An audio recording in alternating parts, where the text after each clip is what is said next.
On World News Tonight this Saturday, the White House formally invokes executive privilege, another roadblock for independent counsel Kenneth Starr. Coping with death and destruction after more tornadoes ripped through the South. And Comedy Central defends its controversial and very profitable cartoon series.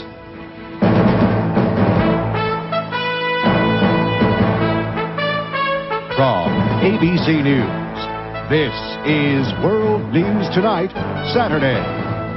Good evening, I'm Antonio Mora. A sincere effort to safeguard privileged information or a cynical stalling tactic? That's the question being asked now that the White House has formally invoked executive privilege in the Monica Lewinsky investigation. If granted, the move could block the grand jury from hearing certain details about the case. But it is a risky strategy. ABC's Mike Von Fremd is at the White House. The president has set the stage for a constitutional showdown by formally invoking executive privilege. Independent counsel Kenneth Starr, aware a lengthy confrontation with the president is possible, today was critical but cautious. As a general matter, it's very helpful when we can move the investigation forward and the grand jury can get all the information that it needs. But that's all I'll say. House Republicans are privately expressing outrage, saying the president should not use executive privilege to hide personally embarrassing information. And former President Bush's White House counsel says President Clinton's decision will be damaging. Well, you're sending a message that you have something you're hiding, and that's going to raise the curiosity level of people on the Hill to much quicker than almost anything that's happened to date, and I believe the public is going to get quite curious, too. Executive privilege permits a president to keep official communication confidential so he can receive candid opinions. Yesterday, the president's lawyers argued behind closed doors that presidential aides Sidney Blumenthal and Bruce Lindsay, who have advised Mr. Clinton on the Monica Lewinsky matter, should not be forced to testify. Today, Lindsay, the president's closest friend, had little to say. On the executive privilege, people are saying that you're using it because you have something to hide. Well, first of all, I don't think we've ever said that we've invoked it. I have no comment on that. You're saying that you have not invoked it? I've never commented one way or the other on it. Invoking executive privilege could delay Starr's investigation for months and end up in the Supreme Court. But the tactic could backfire for the administration by provoking congressional Republicans who until now have been reluctant to become involved. Mike Von Fremd, ABC News, Washington. Executive privilege was first invoked by President Thomas Jefferson in 1807.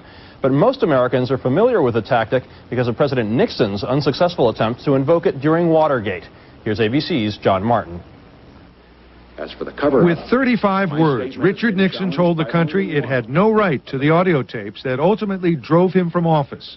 If I were to make public these tapes, containing as they do blunt and candid remarks on many different subjects, the confidentiality of the office of the president would always be suspect from now on. What most Americans don't know is that when the Supreme Court ruled against Nixon, it ordered the tapes turned over, but it also affirmed for the first time that a president does have an executive privilege. This is essential for the running of the republic, that the president have an absolute inviolable right to take counsel with anybody he wants. Robert Drinan, a liberal Jesuit priest, was a member of the House Judiciary Committee that sought those Nixon tapes in 1974. That was different, he argues, because those tapes were needed in a criminal case by defendants facing prison. In Kenneth Starr's investigation, there is no criminal charge and no defendant, at least so far. In 1995, in the case of Agriculture Secretary Mike Espy, President Clinton invoked executive privilege and a court accepted it on the ground that it protects conversations about government business. If the courts found Mr. Clinton's conversations did not involve such business, his aides might be compelled to testify. But that's not certain because executive privilege is still being debated in the legal system. As one scholar said today, it sits on the margins between law and public policy. John Martin, ABC News, Washington. Jennifer Flowers has earned more than $500,000 capitalizing on her sexual liaison with President Clinton. Deposition papers released yesterday show Flowers earned $150,000 for telling her story to the tabloid The Star and made $250,000 for posing nude in Penthouse magazine. And tomorrow morning on This Week with Sam Donaldson and Cokie Roberts, Paula Jones's attorney, Donovan Campbell, and the president of the Rutherford Institute, John Whitehead, will be the guests. The debate on Social Security was the topic of President Clinton's radio address today. Mr. Clinton has been hearing suggestions about Social Security from around the country. He was linked up by satellite with town hall participants in 10 cities. Today has been a day of reckoning in several states. Officials spent the day looking for survivors and assessing the damage following a devastating storm system that generated tornadoes in Georgia, North Carolina, and Virginia. In Virginia, at least 7 houses were destroyed, but hardest hit, Georgia and North Carolina. Here's ABC's Aaron Hayes. The twister hovered above the North Carolina town of Stoneville and then slammed down upon it. The entire historic district, dozens of buildings over 100 years old, took the brunt of the tornado's force. Most here had only seconds to find shelter. Bob Wyatt hid in the vault of the municipal building. And after everything started, you could actually feel the walls of the thing moving. Cleanup crews worked all day here. Plans are already being made to rebuild, but our town will never be the same. You've lost 100 years of history. See if we can get that tree off the trailer. In North Georgia, hundreds of volunteers swarmed in today to clear the rubble left by one of the worst twisters ever to hit here. The tornado ripped a path through here nearly 10 miles long, a quarter-mile wide, with fierce winds, in places up to 200 miles an hour. What we're seeing now is over $13.5 million in damage. We all feel it's going to go much higher than that by the time we get the real figures in. In Hall County alone, more than 60 homes were shattered by the tornado into pieces so small, little remains to salvage. It's just a helpless feeling. You don't know what to do. You don't know where to start. Many who yesterday were simply relieved to have survived the tornado today were overcome by the enormity of what happened and of the work ahead. And just lifted the house and exploded it and just took it out. His task, like that of so many here, is to find a way to start from nothing.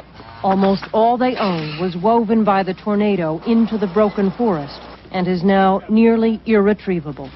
Aaron Hayes, ABC News, Hall County, Georgia. Still ahead on World News Tonight this Saturday, spring break. It's not what it used to be. And who rules in Hollywood? This is World News Tonight, Saturday. Brought to you by Pontiac. Hopes of a miracle at sea were dashed today for the families of 4 missing Cuban baseball players and their coach. Reports on Miami radio and television that the would-be defectors had reached safety and now appear to be the result of an out-of-control rumor mill. For days, airplanes have searched for the missing Cubans.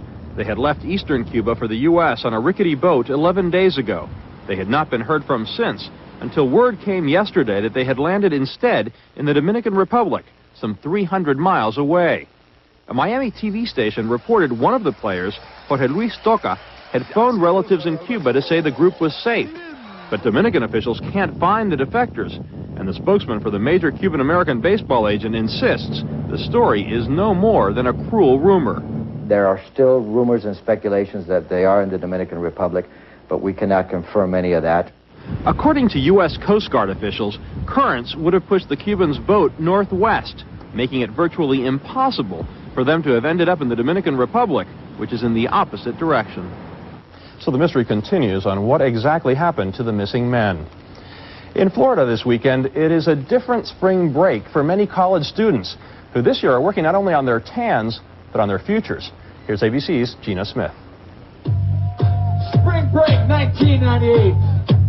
It isn't exactly the place where you'd think a college student would want to meet his future boss. Thank you, sir. Take care. But at Spring Break 98, students aren't just tanning and partying. They're job interviewing. I'm with Comfort Network Services. He's with Nationwide Insurance. Your phone, your email, your major, and your grad year. You can win a CD player. At such spring break destinations as Panama City Beach, companies are exchanging Frisbees and other gifts for resumes.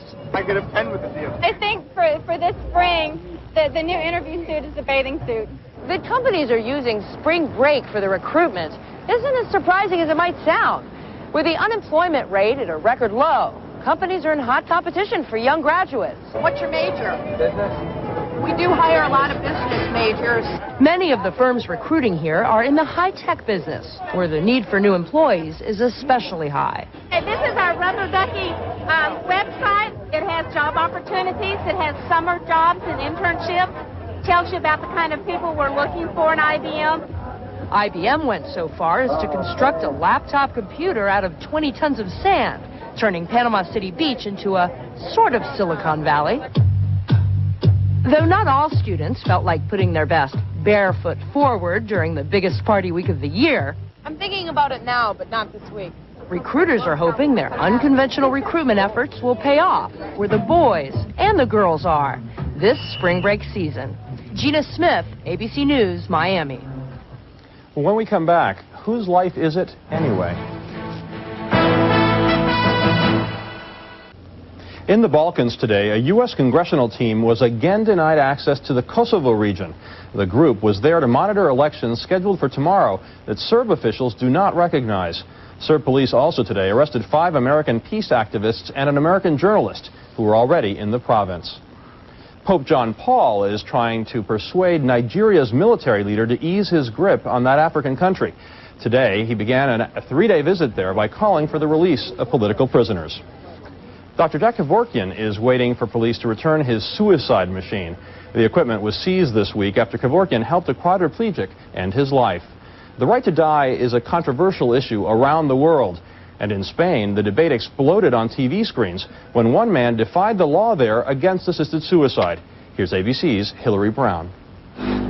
These are the final moments of Ramon Sampedro, a man paralyzed from the neck down, who spent years fighting for the right to end his life legally. At last I will be free of this humiliation, being a living head attached to a lifeless body, he said, before turning to sip from a glass of water laced with cyanide. Disabled in a diving accident, Sampedro was well known in Spain for his campaign to legalize euthanasia. His last protest was to record his own death. The video of his suicide was sent to TV anchorman Fernando Onega.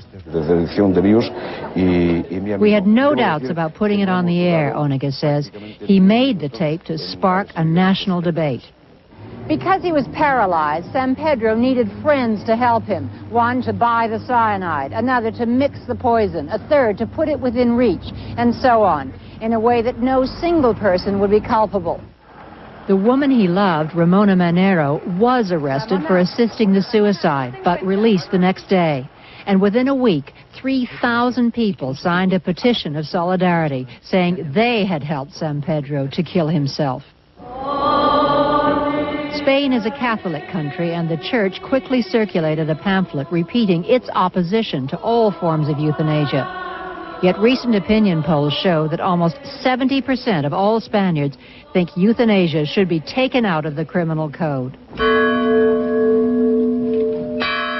Ramon Sampedro was given a Christian burial, though he defied church teaching. And his voice will be heard from beyond the grave. Hillary Brown, ABC News, Boiro, Spain. Now for a history note. Newly declassified documents show that President Eisenhower was willing to hand over one of the key powers of the presidency. Eisenhower gave top military commanders the authority to order a nuclear counterstrike if he was out of reach during a nuclear crisis. Coming up, the cartoon that's not necessarily for kids. A busy day at the U.S. Open Snowboarding Championships in Stratton, Vermont. The Boy Scouts gathered signatures, including that of Olympic bronze medalist Ross Powers, for a petition to make snowboarding a merit badge activity. But the real action was on the halfpipe, where competitors flipped out to the delight of the crowd. Comedy Central Cable Network is fending off an attack on its hugely successful cartoon series, South Park. Here's Steve Osunsami on the comedy show that isn't making everyone laugh. Kids will act up just about any day, but teachers at this New Jersey elementary school have the most trouble on Thursday mornings. Stan, you need to lay off the cops here, right? Seriously. That's the day after South Park, cable TV's new #1 program. The show brings to life 4 foul-mouthed third graders and is filled with sexual innuendo and the brutal weekly killing of one of its characters. Oh my God! They killed Kenny! And despite its 10 p.m. time slot, kids across the country stay up and watch. All my friends watch it in my class, and they think it's okay. But some schools and parents say it's not okay. Educators in New Jersey and Connecticut have in the past month sent letters urging parents to keep the show, its internet site, and its merchandise away from kids. It's inappropriate language. It's very strong language. Comedy Central, South Park's network, responded this week saying that even though a fifth of its audience is under 18, the show is not targeting children. It's on at 10 o'clock at night. It airs with a pre-program advisory talking about sensitive content, and it also has a TVMA rating, the strictest TV rating you could apply to a show. But parents worry that's still not enough to stop millions of kids from tuning in. She has her own TV, and she's in her, bedroom, and we go in our bedroom at night, and I don't really know exactly what she has on TV. This promises to remain an uphill battle for both parents and school administrators, since this adult cartoon has spent several weeks at the top of the ratings and shows no signs of losing its appeal. Steve Osunsami, ABC News, New York. For anyone thinking of having a child, some new information might make you want to think twice. U.S. News & World Report estimates that raising a child born in 1997 through age 22 will cost a middle-income family almost $1.5 million. One example, the child will consume almost $55,000 just in food by age 18. When we come back, who's hot in Hollywood? Finally tonight, nail-biting time in Hollywood. In just about 48 hours, the stars will parade into LA's Shrine Auditorium to hear who will win an Academy Award this year. The crowd will include newcomers and veterans, and it's been a great year for both. We start tonight with Judy Muller on the new power of old Hollywood. She plays a 101-year-old Titanic survivor, but she's only 87. Even so, Gloria Stewart is the oldest performer ever nominated for an Oscar. How extraordinary. Stewart may be the oldest, but she's not the only old-timer nominated this year. There's 67-year-old Robert Duvall. Give it to me, give it to me, give it to me. 62-year-old Burt Reynolds. 60-year-old Dustin Hoffman. Do you vote? No. I always vote for the Academy Award. 58-year-old Peter Fonda. 56-year-old Julie Christie, and 61-year-old Jack Nicholson. I work all the time. He's not the only one working all the time. All that silver hair on the silver screen begs the question, what's old anyway? I think the definition of a geezer is anyone who's 20 years older than you are. As the baby boomers move into their 50s, they want to see performers who reflect their own lives, as well as what lies ahead. You can't disregard, as we used to, literally disregard that whole segment of our society. Oscar! Jack Lemmon and Walter Matthau are living proof that old means gold at the box office.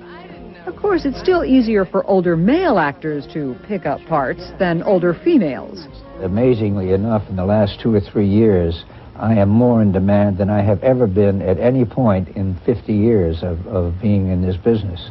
Actors need to just keep acting. We need it, right? We need to see that happen so we know, that we're going to go on forever. Still love me? As long as the audiences still do, that's really all that matters. Judy Muller, ABC News, Hollywood. This is Anderson Cooper in Los Angeles. While older stars may be having a very successful year, it's young people that increasingly have Hollywood's attention. Teenagers are the fastest growing segment of the population and the most likely to see movies. It's the first time that the youth market is so enormous and consequential financially that it actually reorients decisions that people are making. For Sal Stabile, a 23-year-old filmmaker, it's a great time to be in the business. I think young people aren't jaded by Hollywood. They have a fresh new way of telling a story. At 18, Stabile dropped out of film school and with $5,000 wrote and directed a movie about Brooklyn teenagers. Now he has development deals with Steven Spielberg and Oliver Stone. Okay. You have to go out there and sell yourself. I mean, I'm a salesman. That's what I do for a living. And I'm a salesman who sells stories. Hollywood has always been a place where young people with talent could make it big. But more than ever, today's studios are trying to capture a teenage audience and are turning to young writers, directors, and executives to figure out exactly who and what teenagers want to see. We're looking for the next Leonardo DiCaprio. Damon Lee is just 29, but already a vice president of production at MGM. He reads teen magazines to keep in touch with new trends. The further you grow into your job, a lot of times, the further you get away from what Teen America thinks is hip. Hey, so I'm incredibly backed up. The pressure is intense. At 29, Damon Lee already feels old. Every day, there's some point where I think I'm either doing it wrong or I'm in over my head. We in Hollywood recruit the young, and then we feed on them like vampires. We need their energy. We need their new ideas. There aren't many new ideas in Hollywood, but studios are paying big money to young people to find some. A gamble they hope will pay off at the box office. Anderson Cooper, ABC News, Los Angeles. That's our report for tonight. Later at 10/9 Central, ABC News Saturday Night with a special investigation into who shot Martin Luther King.